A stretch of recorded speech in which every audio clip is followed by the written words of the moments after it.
Before the strict production code enforcement took full control of Hollywood, the 1940s were a decade of tension and rebellion.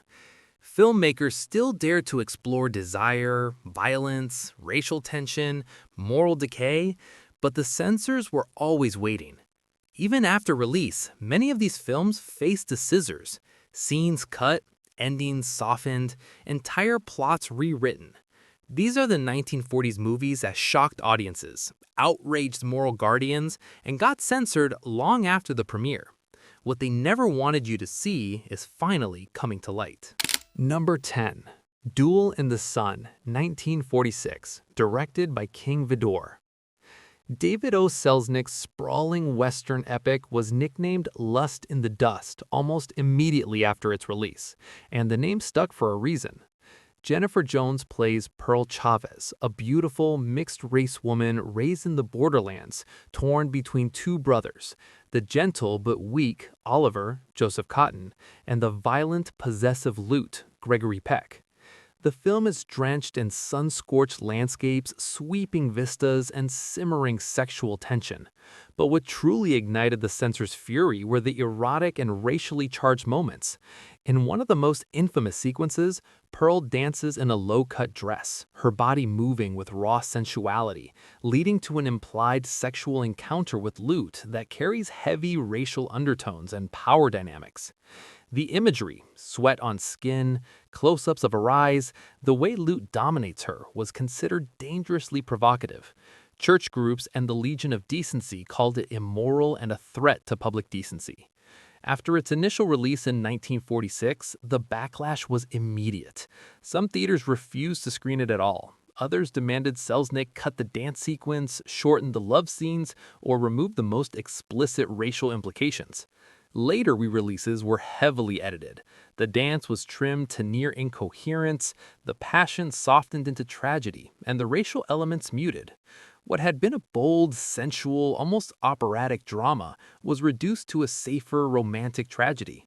Though it became one of the highest-grossing films of the year, Selznick spent years fighting the censors.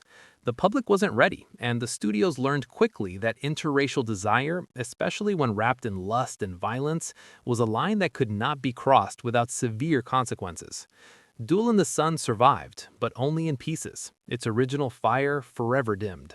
Number 9. The Outlaw, 1943, directed by Howard Hughes. Howard Hughes didn't make The Outlaw about Billy the Kid. He made it about Jane Russell's body, and he admitted it openly. Released in 1943, though delayed years due to censorship battles, the film starred Russell as Rio McDonald, a fiery woman caught in a love triangle with Doc Holliday and Billy the Kid. Hughes personally designed her costumes to accentuate her figure. Low-cut blouses, tight corsets, and a bra he engineered himself to lift and emphasize her cleavage. The film was playful, almost campy, but the sexual focus was unmistakable. In one notorious scene, Rio leans over a haystack while wearing a revealing top, her breasts prominently displayed, with dialogue loaded with double entendre. Critics called it vulgar. Church groups labeled it indecent. The Legion of Decency condemned it outright. The uproar was so intense that the film was held from wide release for years while Hughes fought in court. When it finally reached theaters, censors demanded cuts to the haystack scene, shortened other moments of innuendo, and toned down the sexual suggestiveness. Later versions were sanitized further. The bra shots were trimmed, dialogue cleaned up, and the film's playful eroticism muted. What had been a sensation of sensuality became a tamer Western. Though it made Jane Russell a star overnight, the film paid a heavy price for its boldness. The Outlaw proved that in 1943, even a single scene focused on a woman's body could ignite a firestorm, and the censors would always have the final cut. Number 8. Forever Amber, 1947, directed by Otto Preminger. Based on Kathleen Windsor's scandalous bestseller, Forever Amber followed the rise of Amber St. Clair from poverty to power through seduction and ruthless ambition in Restoration England. Released in 1947, it starred Linda Darnell as Amber, a cunning, beautiful woman who sleeps her way through the royal court, bearing illegitimate children and navigating deadly intrigue. The film was lavish and unapologetic, sumptuous costumes, opulent sets, and a heroine who used her body as a weapon. But what horrified censors were the explicit themes of adultery, premarital sex, and moral corruption. In one key sequence, Amber shares a passionate embrace with a lover, lingering kisses, disheveled clothing, and clear implications of consummation. Religious groups called it a direct attack on family values. The Legion of Decency condemned it immediately. After release, cuts were mandated. The embrace was shortened, dialogue about her pregnancy softened, and scenes of court debauchery trimmed or removed entirely. Later reissues further diluted the story's bite, turning a steamy historical drama into a more conventional cautionary tale. Though it was a commercial success, the film sparked furious debates about morality in cinema. The censors had won another round, but Amber's spirit and her willingness to use desire as power lingered in the shadows of the cuts. Forever Amber proved that even in 1947, a woman's sexuality on screen was still too dangerous to show in full. Number 7. The Postman Always Rings Twice, 1946, directed by Garnett. This noir thriller boiled with forbidden passion and murder in a dusty roadside diner. Released in 1946, it starred Lana Turner as Cora Smith, a seductive wife trapped in a loveless marriage, and John Garfield as Frank Chambers, a drifter who stops for a meal and stays for murder. The film was tense, electric, and drenched in sexual chemistry. From the first moment Cora appears in white shorts and a halter top, her body glistening in the California sun, the tension is palpable. Their affair ignites quickly. Stolen glances, desperate kisses in the kitchen, bodies pressed together behind closed doors. The plot centers on their plan to kill Cora's husband for the insurance money, a cold, calculated murder that ends in tragedy and betrayal. But what truly crossed the line for censors were the raw sexual implications and the glamorization of adultery. In one steamy scene, Cora and Frank kiss passionately while her husband is away, her dress slipping, the camera lingering on her curves in his hands. The dialogue dripped with innuendo. The imagery suggested consummation without showing it outright, but the suggestion was unmistakable. The Legion of Decency called it immoral. Local boards in several states condemned the film as a threat to public morals. After release, some theaters refused to screen it. Others demanded cuts. The kiss was shortened, the build-up to their affair trimmed, and scenes implying sexual intimacy softened or removed. Later reissues further muted the tension. Dialogue cleaned, shots reframed, the raw heat cooled to a safer romantic tragedy. What had been a scorching tale of lust and crime became a tamer noir. Though it became a classic and influenced countless films, the original's edge was blunted by the code. The Postman Always Rings Twice proved that in 1946, even the suggestion of adulterous passion was too hot to handle without the scissors. Number 6. Double Indemnity, 1944, directed by Billy Wilder. Billy Wilder's noir masterpiece wove a web of lust, deceit, and murder in sun-soaked California.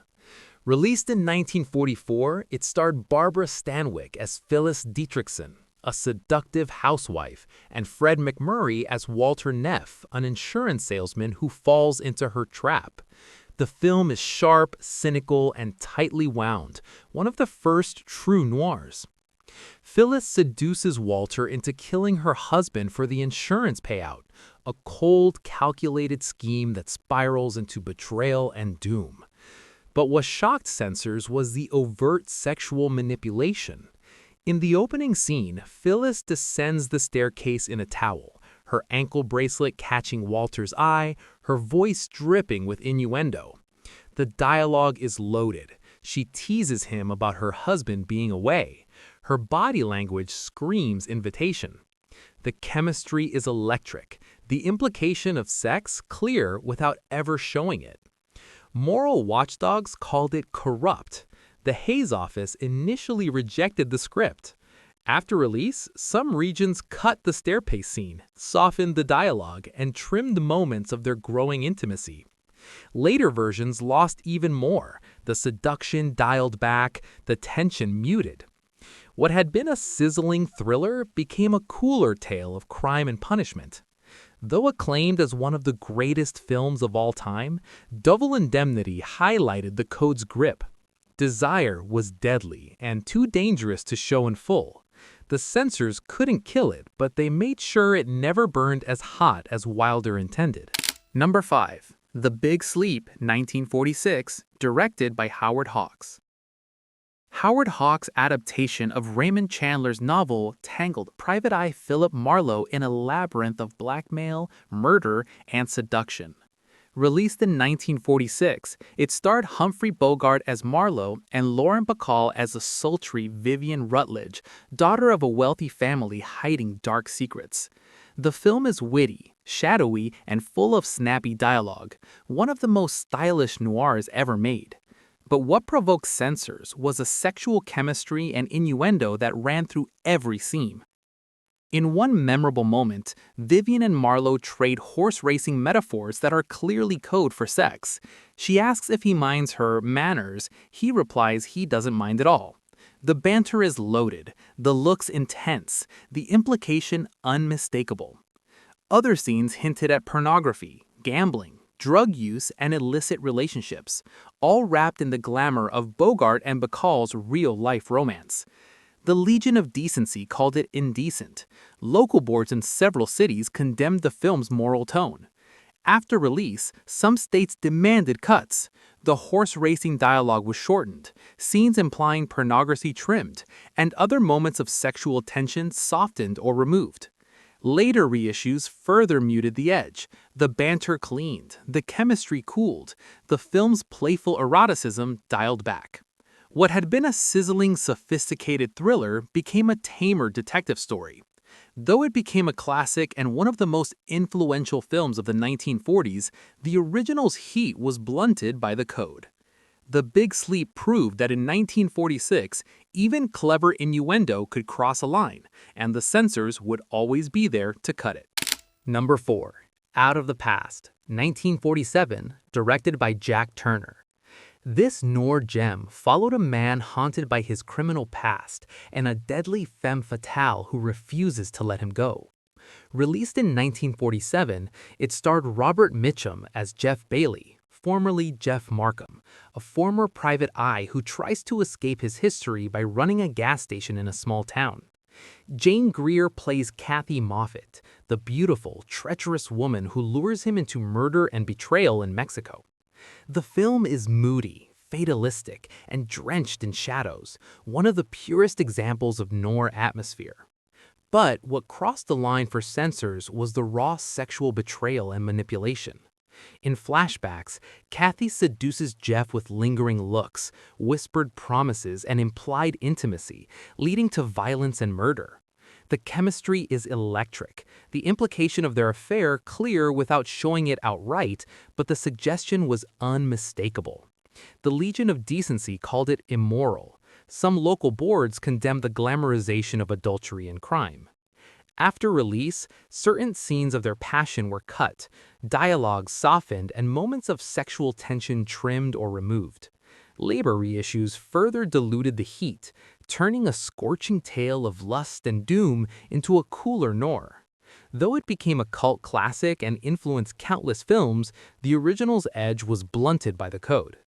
Out of the Past proved that in 1947, even the shadow of forbidden passion was too dangerous to show in full of committing the perfect crime. The film unfolds in real time in one continuous take, disguised with clever cuts, inside a single apartment, a claustrophobic stage where the body is hidden in a chest that becomes the dinner table. But what truly shocked censors was the barely concealed homosexual subtext. Brandon and Philip are portrayed as some states demanded cuts. Dialogue hinting at their relationship was shortened, scenes of physical closeness trimmed, and the ending softened to avoid implying they got away with it. Later reissues further muted the subtext. The chemistry cooled, the tension, moral relativism, and forbidden desire became a tamer suspense story. Though it was critically acclaimed and influential, the original's edge was blunted by the code.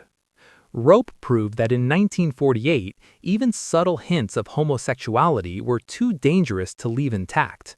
The censors would always find a way to cut the truth. Number 2.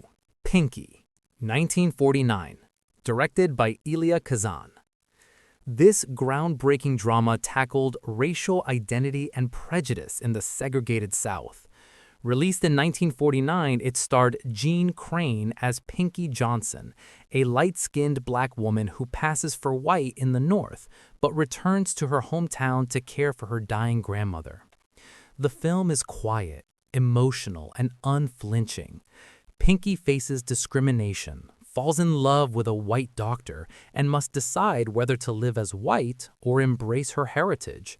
But what outraged censors was the interracial romance and the open discussion of race.